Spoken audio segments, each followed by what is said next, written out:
Accidente aéreo en la Federación Rusa, amigos. Se estrelló un avión de pasajeros con casi 50 personas a bordo. Se informa que esta aeronave tenía 50 años de antigüedad, pero el Kremlin, en lugar de renovar su flota aérea, que ahora es simplemente un cementerio para los rusos, sigue enfrentándose con Azerbaiyán. Y aquí aparece la información de que las llaves de la guerra, por cierto, en Ucrania, están en manos de China y no de Estados Unidos.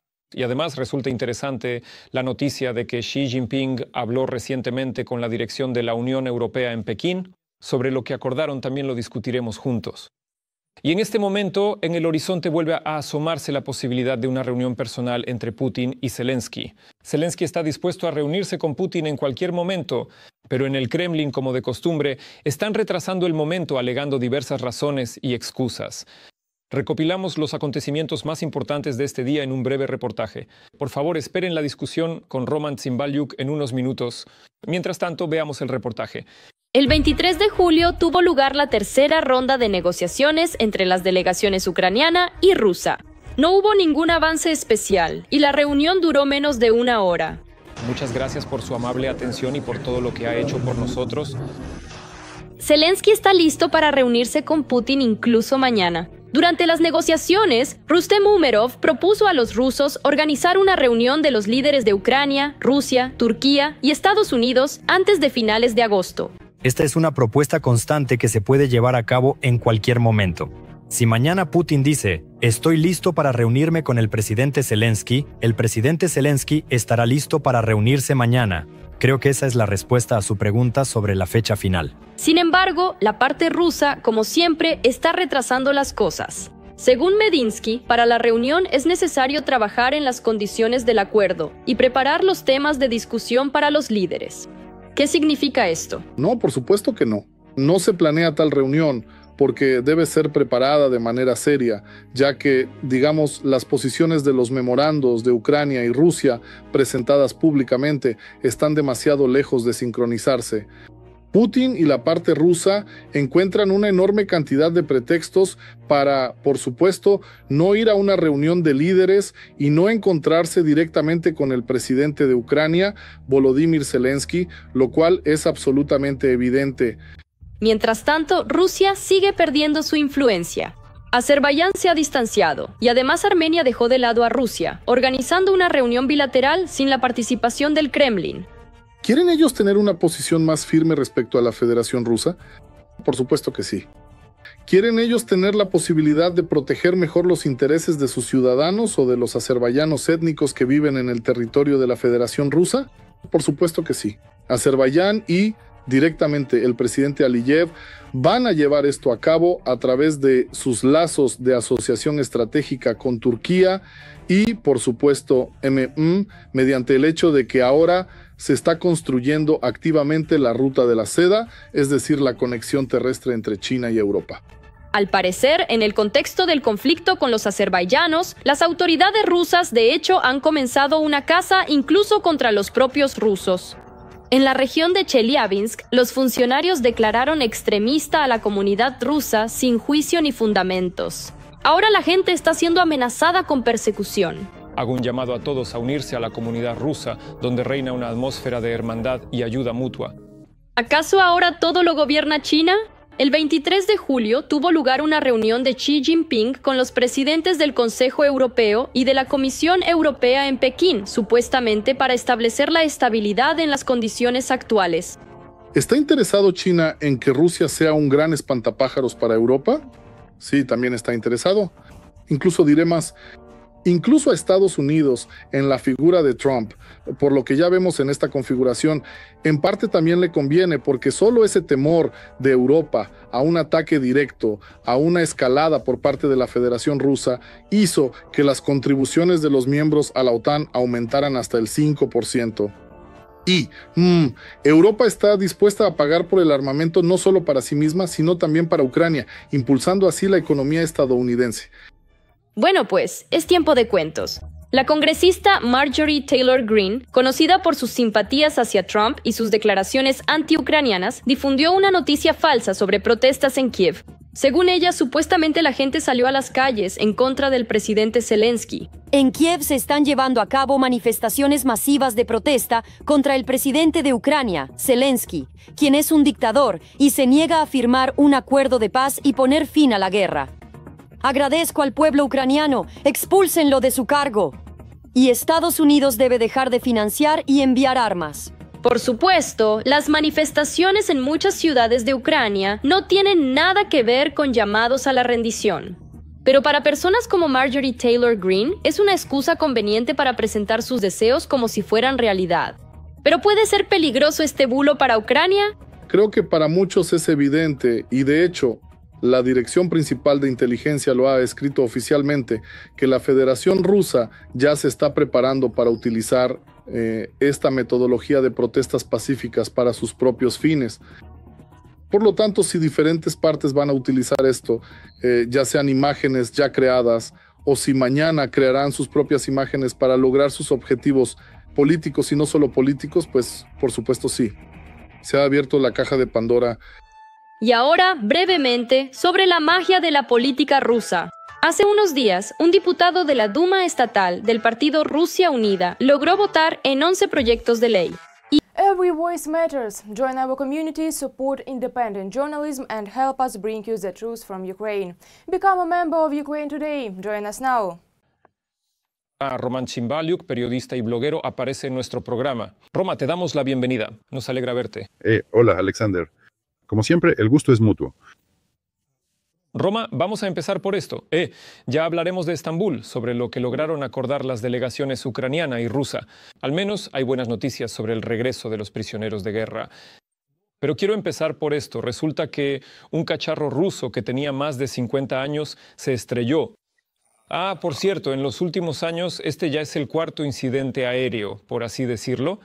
Es decir, murieron 50 personas. Mientras Rusia gasta dinero en la guerra, se pelea con Azerbaiyán y su flota aérea se convierte, como vemos, en lo que es.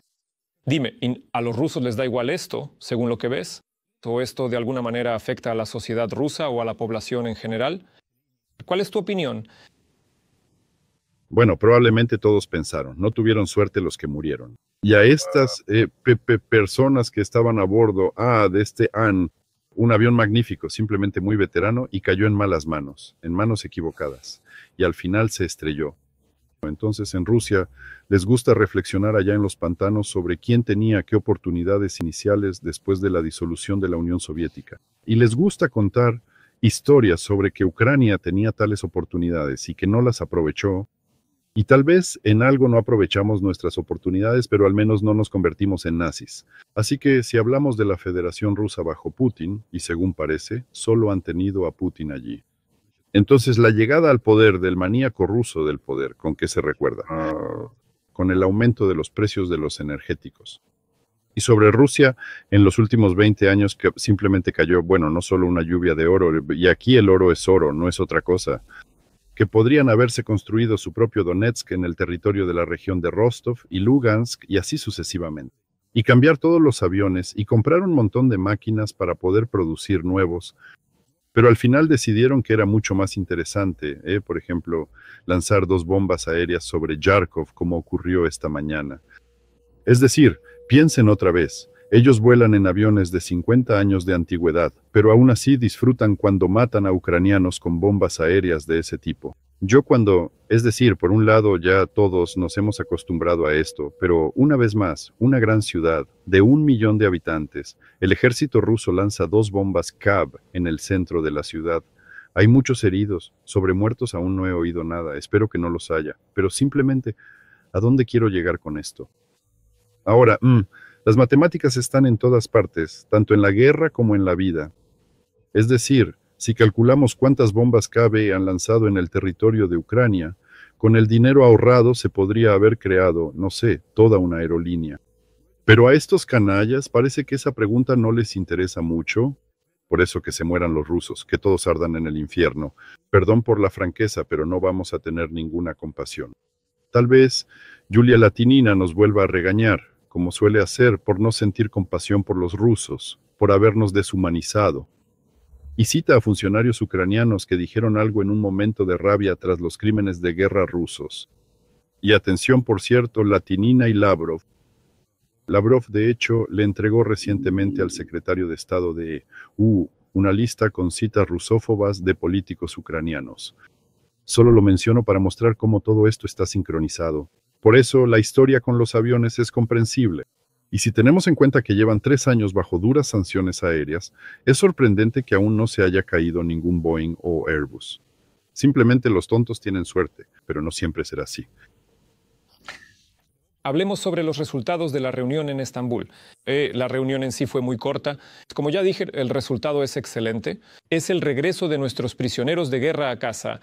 Eso siempre vale todos los esfuerzos. Sin embargo, nuestro Ministerio de Asuntos Exteriores anunció que Zelensky está dispuesto a reunirse con Putin. Al mismo tiempo, Medinsky informó que, en efecto, esta reunión podría ocurrir, pero debe estar profundamente preparada y así sucesivamente.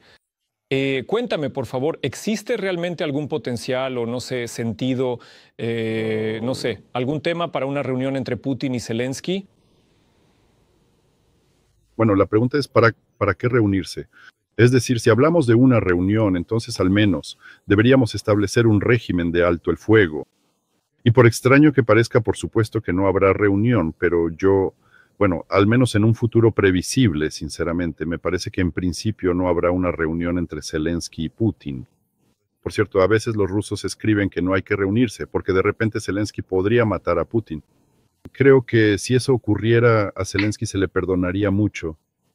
¿Por qué? Por aquello por lo que lo critican en Ucrania, incluida la razón de las protestas que se mencionaron en este reportaje. Y en la situación actual eso no está previsto. Nosotros, me parece esto, lo decimos en primer lugar para Donald Trump. Donald, mira, nosotros queremos la paz, tú quieres que se deje de disparar, y nosotros simplemente queremos dejar de disparar.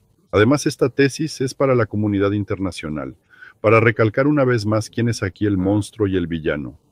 Está claro que se trata de Vladimir Putin y de la población rusa. Esto también hay que subrayarlo. A los que se fueron en un An-24 en la región de Amur, por supuesto, ya no los contamos. Pero, en general, este encuentro yo no lo llamaría infructuoso. Me refiero a que no hablo de los aspectos humanitarios. Es decir, estoy completamente de acuerdo contigo en que el tema del intercambio de prisioneros de guerra es una cuestión clave, importante y muy relevante. Pero no se refiere a lo que se llama negociaciones sustanciales sobre el fondo del asunto. Así que en realidad los rusos han empezado a modelar una estructura que se encargará del cese al fuego, es decir, del alto el fuego. Es decir, ¿cuándo sucederá esto? No lo sé, puede que no sea pronto, puede que sea dentro de 10 años. Pero cuando Medinsky, autorizado por Putin, dijo que creáramos grupos de trabajo, inmediatamente recordé los acuerdos de Minsk. En aquel entonces también había grupos de trabajo. Ahora se prevé la creación de 3 grupos de trabajo que se comunicarán por Skype. Y ahora, atención, la pregunta. Entonces, los intercambios humanitarios, ese grupo de hecho ya está creado, no hay mucho que decir al respecto.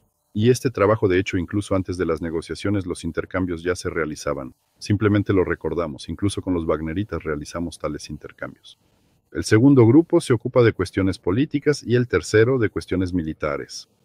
Y ahora, atención. ¿De qué deberían hablar nuestros militares por Skype entre Kiev y Moscú en condiciones en las que los rusos dicen que vamos a seguir luchando?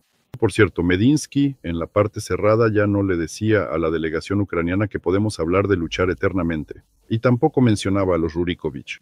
Allí, en la rueda de prensa, se sumergió un poco en la historia, pero eso ya es un espectáculo para los periodistas extranjeros.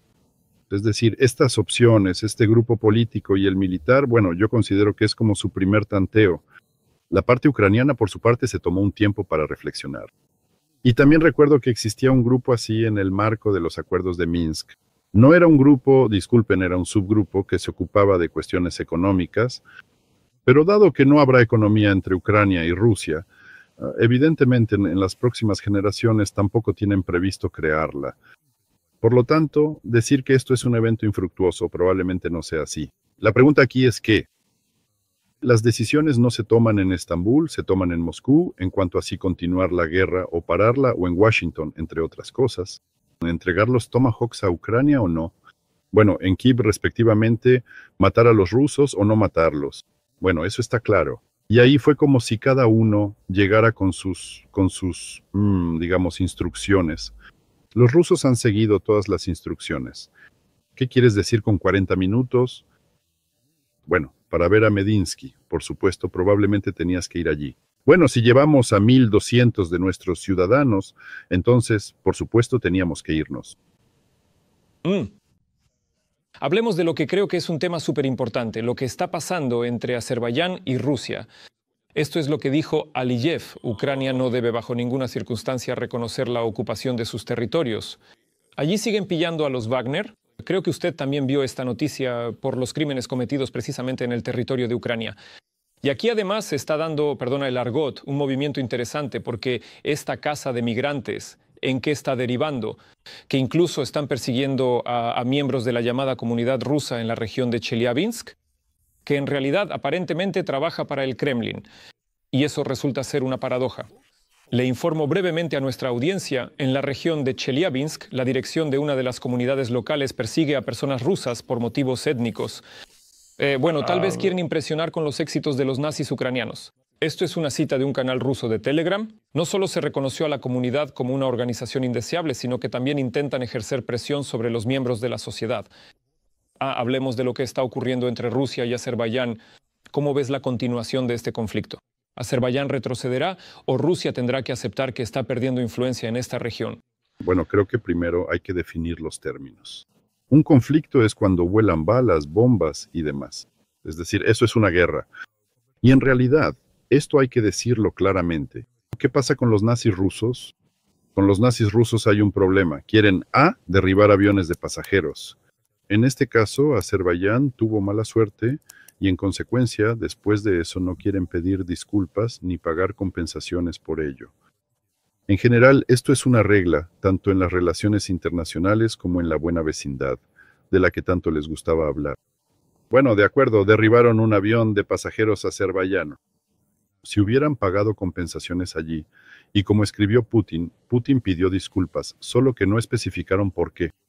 Luego, en consecuencia, comenzó esta historia de persecución de los azerbaiyanos por motivos étnicos. ¿Qué hizo Aliyev? En realidad, simplemente dijo que no se puede matar a los azerbaiyanos. Bueno, como presidente de Azerbaiyán probablemente tiene derecho a decirlo. Y de hecho empezaron estas quejas rusas al respecto. ¿Cómo se atreven? Nos encanta matar a todos. No somos los primeros en derribar un avión civil y nunca nos ha pasado nada por eso. Recuerdo el MiG-17 y realmente hasta ahora no les ha pasado nada por eso. Los azerbaiyanos, en primer lugar, solo en palabras no estuvieron de acuerdo con este punto de vista. Y en consecuencia empezaron a lanzarles todas esas frases. Solo levantaremos una ceja y Azerbaiyán lo entenderá todo. Empezaron a amenazar y demás. Simplemente esto resulta gracioso.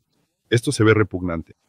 No veo ni un solo, ¿cómo decirlo?, argumento para que, en teoría, Ilham Aliyev dijera, ¿saben qué? No tenemos razón, derribamos en vano, nos exaltamos en vano por el hecho de que derribaron nuestro avión de pasajeros. Si quieren, hermanos rusos, derriben otro. Vamos a enviarles uno para que practiquen. ¿Se supone que debe ser así o qué? Yo descarto esa posibilidad. Y más aún, muchos piensan que Azerbaiyán, de alguna manera, sus aliados, tienen más agallas. Bueno, entendemos que estamos hablando de Turquía, de un país de la OTAN, y los turcos, en caso de que sea necesario, están listos para luchar.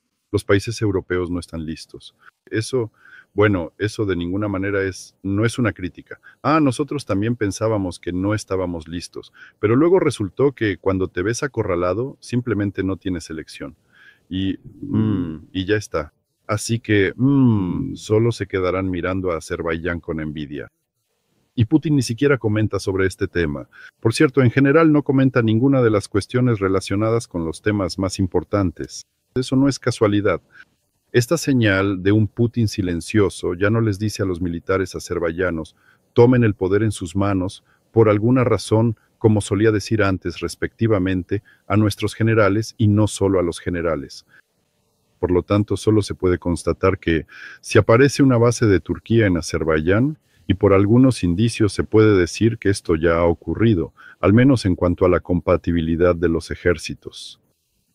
Bueno, sí, ahí tienes bases de la OTAN en el sur del Cáucaso. Todo tal como quería Vladimir Putin cuando comenzó la guerra a gran escala contra Ucrania, solo que el resultado fue un efecto contrario. Jaja. Rom, no puedo dejar de comentar contigo la reacción de los enemigos de Ucrania. Marjorie Taylor Greene, que es estadounidense y odia mucho a Ucrania, congresista Marjorie, disculpen. Ella escribió sobre las protestas en Kiev, cuyas causas probablemente todos conocen. En primer lugar, una comunicación inadecuada de las autoridades con el pueblo, sí, y el intento de tomar una decisión muy importante para los ucranianos de manera apresurada, lo que una vez más demuestra que en Ucrania no hubo ni habrá ninguna dictadura, porque la gente en las calles es la señal más importante. Sin embargo, todo esto tiene que ver con la lucha contra la corrupción. ¿Y qué escribe esta congresista? Cito para nuestra audiencia, que puede no estar al tanto. En Kiev estallaron protestas masivas contra el presidente ucraniano Zelensky, ya que él es un dictador y se niega a firmar un acuerdo de paz y poner fin a la guerra. Bien hecho, ucranianos, expúlsenlo del cargo. ¿Tú qué piensas? ¿Podemos arruinarlo todo nosotros mismos precisamente por lo que está ocurriendo ahora en las calles de Kiev? Me refiero a entregar herramientas a quienes desean la derrota de Ucrania, sí, dándoles todas las herramientas. Bueno, en una cosa estoy de acuerdo con ella. Ella tiene un objetivo y una lógica completamente diferentes. Allí la frase, sus palabras terminan diciendo, dejen de suministrar armas a Ucrania. Y en ese, en realidad tonto tuit suyo, todo está perfecto, solo que no se menciona nada sobre la invasión militar rusa. Y en el contexto de que el presidente de Ucrania es un dictador o algo por el estilo, una vez más simplemente recordamos a todos que durante la ley marcial no se celebran elecciones y las protestas eran contra Zelensky. Yo, de todos modos, Alexander, no voy a ser tan cauteloso. Entonces, esta situación la creó la oficina del presidente y debido a que en nuestro país hay una estricta verticalidad del poder, especialmente en condiciones de ley marcial, esa ley escandalosa que, según la percepción de la sociedad, priva de independencia a los órganos anticorrupción, fue firmada por el presidente de Ucrania. Ahora está preparando una nueva.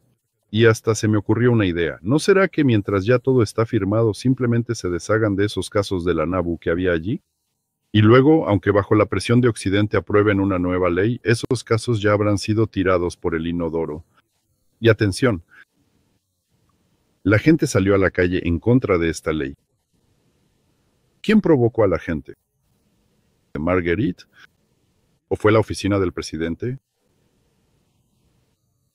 Sabemos perfectamente que dependemos de las subvenciones occidentales y de las armas occidentales. Cualquier retraso en este asunto implica un aumento en las muertes de ciudadanos ucranianos. Todos lo sabemos. Y sabemos qué situación tan complicada hay en Estados Unidos. Este vacilante Donald Trump, que siempre quiere algo, en general no a todos los ucranianos les cae bien porque no nos envió la estrella de la muerte. Y por supuesto, entiendo perfectamente que si se toma la decisión, por motivos políticos estadounidenses, de no suministrar armas a Ucrania, encontrarán una excusa. Pero simplemente surge la pregunta, ¿por qué el gobierno ucraniano le da las herramientas adecuadas a personas como Marjorie Taylor Greene?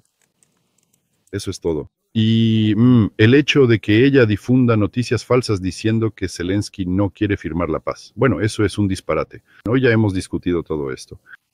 Es decir, por lo que entiendo, en cada parlamento de un país democrático hay en cierto modo sus propios frikis, que a veces dicen la verdad, a veces mienten y a veces mezclan todo esto. Pero el hecho sigue siendo el hecho. No podemos arriesgar la ayuda occidental. Aquí tenemos nuestras conversaciones telefónicas previas con los líderes europeos. Cuando Estados Unidos empezó a tambalearse con Trump, nuestros aliados europeos son como el aire para nosotros. Es decir, las armas y el dinero son como el aire, son nuestra supervivencia. Antes discutíamos sobre la guerra, la tregua, algo más, lo que fuera. ¿Qué sistemas nos van a suministrar? Y ahora, atención, ¿qué han difundido oficialmente los alemanes y los franceses? Parece que Merkel y, en consecuencia, Macron quieren hablar con Zelensky sobre la corrupción. Más precisamente sobre la legislación anticorrupción. Atención, provocó. No vamos a acusar a nuestros socios en Europa y fuera de Europa de que esto es obra de Moscú. Esto no es obra de Moscú.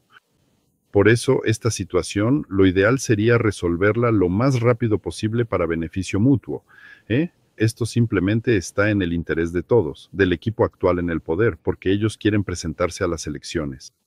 Y si van a las elecciones con este caso, pues todo será muy malo. Bueno, y antes que nada hay que llegar vivos a las elecciones.